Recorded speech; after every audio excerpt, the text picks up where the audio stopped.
Assalamualaikum warahmatullahi wabarakatuh. Halo Rebaners, apa kabar kalian semua? Bagaimana? Masih pakai wifi tetangga? Kembali lagi bersama saya Aman Gaddafi. Di video kali ini saya akan menyampaikan materi mengenai media pembelajaran modern atau mutakhir. Jadi setelah saya dan tim saya mengadakan riset secara mendalam, kami telah mendapatkan sedikit pengetahuan mengenai apa itu media pembelajaran modern. Baiklah, tanpa berlama-lama lagi, cari posisi rebahan, siapkan cemilan, berhenti DM-DM sama mantan, dan check it.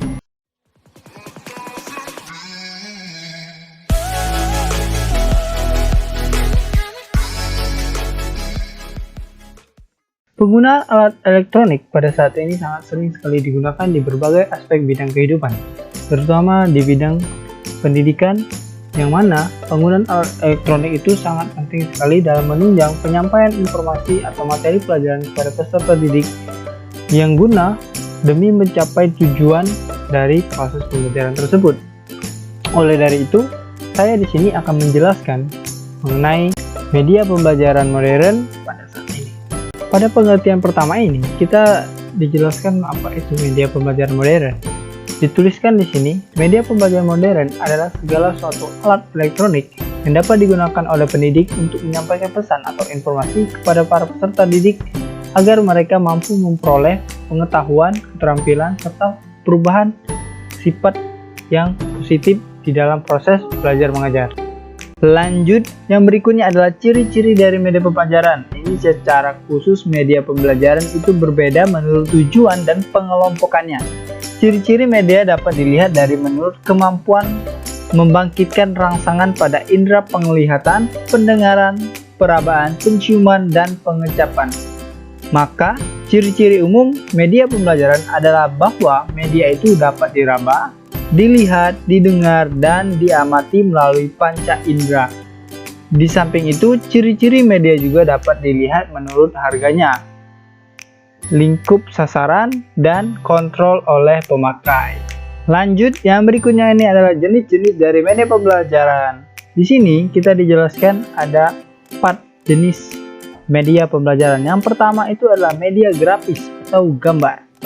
Jadi media ini hanya dapat dilihat dari satu sudut pandang, yaitu contohnya itu gambar, foto, grafik, bagan, diagram, kartun, poster, komik, dan lain sebagainya.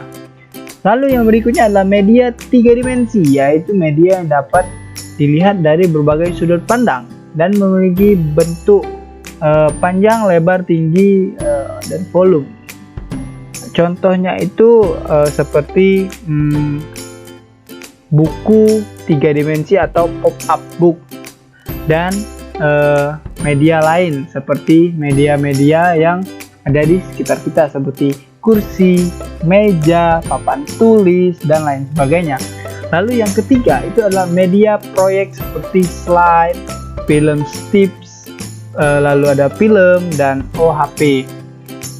Lalu yang keempat atau yang terakhir adalah lingkungan sebagai media pembelajaran. Seperti disebutkan pada video sebelumnya, itu lingkungan juga dapat dijadikan sebagai media untuk belajar. Jadi kita mempelajari apa yang ada di lingkungan sekitar kita. Lalu yang berikutnya ini adalah manfaat dari media pembelajaran. Di sini terdapat beberapa manfaat dari menggunakan media pembelajaran dalam proses belajar mengajar. Yang pertama adalah menyampaikan materi pembelajaran dapat diseragamkan atau sama rupa. Lalu yang berikutnya adalah proses pembelajaran menjadi lebih jelas dan menarik. Berikutnya, proses pembelajaran menjadi lebih interaktif. Lalu yang berikutnya lagi, efisiensi dalam waktu dan tenaga. Meningkatkan kualitas hasil belajar siswa. Media memungkinkan proses belajar dapat dilakukan di mana saja dan kapan saja. Media dapat menumbuhkan sikap positif siswa terhadap materi dan proses pembelajaran. Mengubah peran guru ke arah yang lebih positif dan produktif. Lalu yang terakhir adalah klasifikasi atau pengelompokan dari media pembelajaran itu sendiri. Di sini terdapat beberapa pengelompokan atau klasifikasi. Yang pertama adalah media berbasis manusia. Jadi media yang berbasis manusia ini adalah seperti bagaimana guru mengajar kepada siswa. materi yang disampaikan oleh guru diberikan kepada siswa itu adalah yang dinamakan media yang berbasis manusia. Lalu yang berikutnya itu adalah media yang berbasis cetakan. Di sini biasanya itu adalah media yang berbasis cetakan itu seperti buku teks atau buku pelajaran dan jenisnya seperti itu. Lalu yang berikutnya lagi adalah media berbasis visual.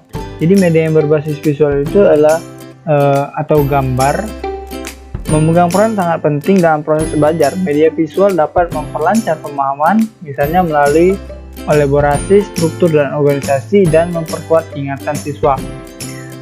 Lalu yang berikutnya adalah media berbasis audio visual. Jadi audio visual ini seperti sebuah film yang memiliki suara dan memiliki tampilan yang dapat dilihat. Lalu yang berikutnya adalah media berbasis komputer. Jadi media yang berbasis komputer itu bermacam-macam, tapi contohnya itu adalah program yang menuntut siswa dengan serangkaian contoh untuk meningkatkan kemahiran menggunakan keterampilan. Lalu komputer dengan sabar melatih sampai suatu konsep benar-benar dikuasai sebelum pindah pada konsep yang lainnya. Lalu yang terakhir itu adalah pemanfaatan perpustakaan sebagai sumber belajar. Perpustakaan merupakan pusat sarana akademis. Perpustakaan menyediakan bahan-bahan pustaka berupa barang cetak seperti buku, majalah, jurnal ilmiah, peta, surat kabar, karya-karya tulis berupa monograf yang belum diterbitkan, serta bahan-bahan non-cetak seperti mikrofilm, foto-foto, film, kaset, audio atau video, lagu-lagu dalam piringan hitam, rekaman video, dan lain sebagainya. Oleh karena itu, perpustakaan dapat dimanfaatkan oleh pelajar, mahasiswa, dan masyarakat pada umumnya untuk memperoleh informasi dalam berbagai bidang keilmuan, baik untuk tujuan akademis maupun untuk rekreasi.